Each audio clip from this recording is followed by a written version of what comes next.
Hello, this is Sabina at Cross Keys Crafts. I hadn't actually planned to video my crafting tonight. It is 10 p.m. and I just finished my shift at work, but I had a little delivery today, and yes, you can see little rubber duckies, but that is because I got my delivery of the Lavinia Dinkles, and I have chosen quite a few colours of the rainbow. I've got the amber, the chili jam, the yellow, the lime divine, sorry if it's a bit dark. I've got the pine green, the sea blue, amethyst, pink, periwinkle, the blue dragon, and also got the porcelain, which makes the colours a bit more, I think, opaque or pastel-y.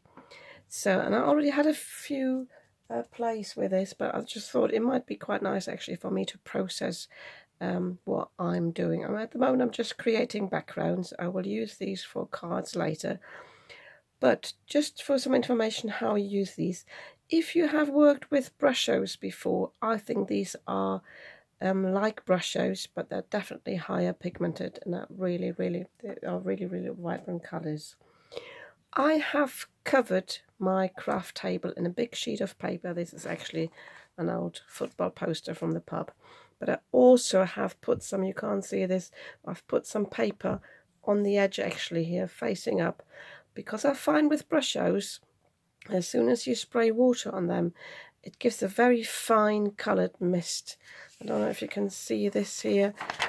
So even on the edge of whatever you're creating, you've got quite a mist going right and left, and as I said, also to the back. So I like to cover my table properly, because last thing I want is to have some residue somewhere, and then these are water reactive, and then it comes off on another project.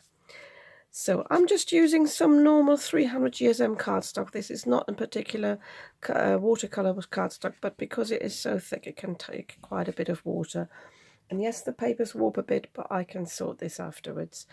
And I've got some scrap paper underneath as well, because I can basically, when I finish my project, I can just lift it up with a piece of paper. I've got it set up on the side. I can't show you because I can't swap my camera around. I've opened my Kallax drawers, or mine is an expeded.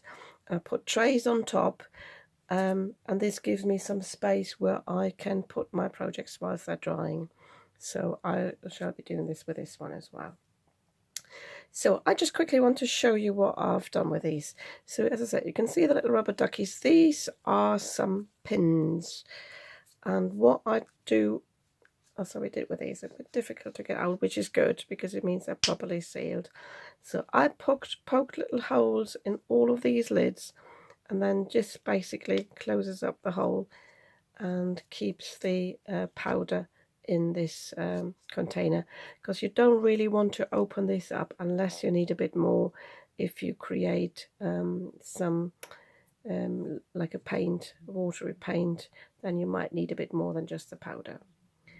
So I think for this one now, I use the sea blue, the blue dragon, and the periwinkle, I think. So all I'm doing with this is, there are different methods. Tracy Dutton has shown a few methods.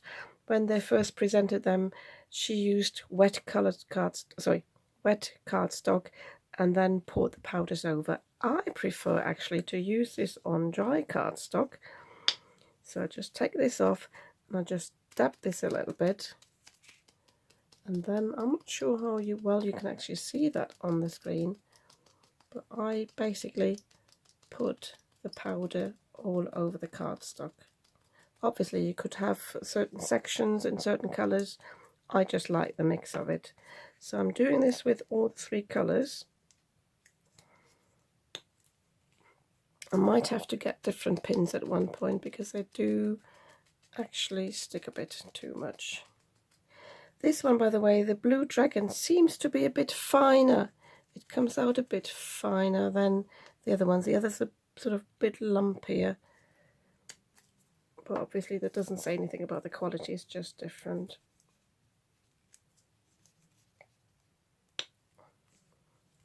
And this is the periwinkle. I might actually add a bit of amethyst as well. And you don't need to cover every bit, obviously. You can see I've still got quite a bit of white, but there's the amethyst. But once I spray the water down, this will be nearly all covered.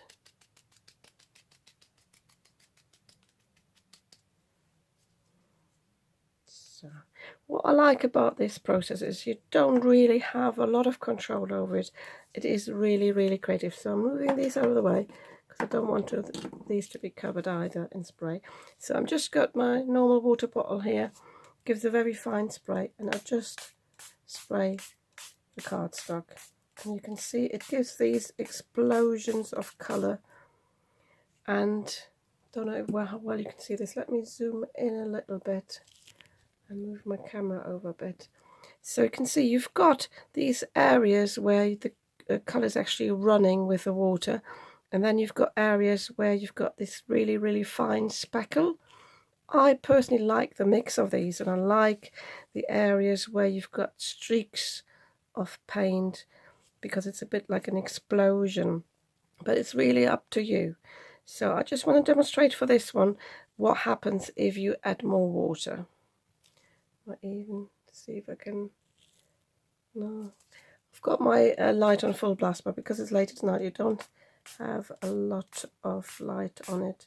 So the more I spray, the more it runs, but the more you've got colour appearing as well.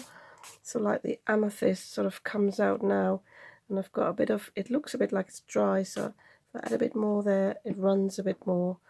And I quite like now how it moves about on the cardstock. Can you see that? So if I add a bit more as well here on the edges, then this is all liquid now and hardly any of these speckles. So what I like to do, and what Tracy Dutton does as well, if you got now like puddles on, let me just zoom out again, puddles here on the edges, you can just dab these up. Got a bit of toilet tissue here. But as I said, I'm not fussed about this bending really heavily, because once this dries, this can be sort of bent back into the actual shape. And also you see, I think I mentioned that before, I've got gloves on because I don't really want this high pigmented powder on my fingers. So if you found now that you have or missing a certain colour, you can obviously add that as well again. So I might actually add a bit of the pink. I think that would go nicely.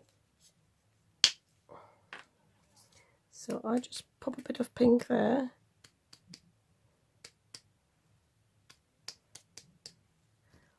And then I can spray this again to activate the pink.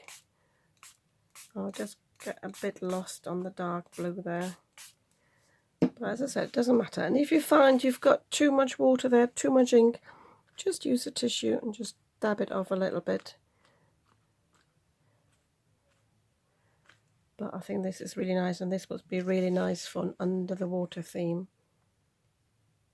Hope you can see this. As I said, it's not the best lighting to video this, but I just wanted to show you one way of using these Dinkles, and I think they're really, really lovely. And although I had vowed not to buy any craft supplies in the near future and as of late, but I thought, yeah, these are really nice to have, and I'm sure I will be playing lots with these. So yeah, thank you very much for watching. If you like this sort of little introduction to the Dinkles, you might want to give me a thumbs up. And if you'd like to see what I'm creating with my backgrounds, you might want to subscribe to my channel. I'd be very happy about that. And I'll see you soon with another video.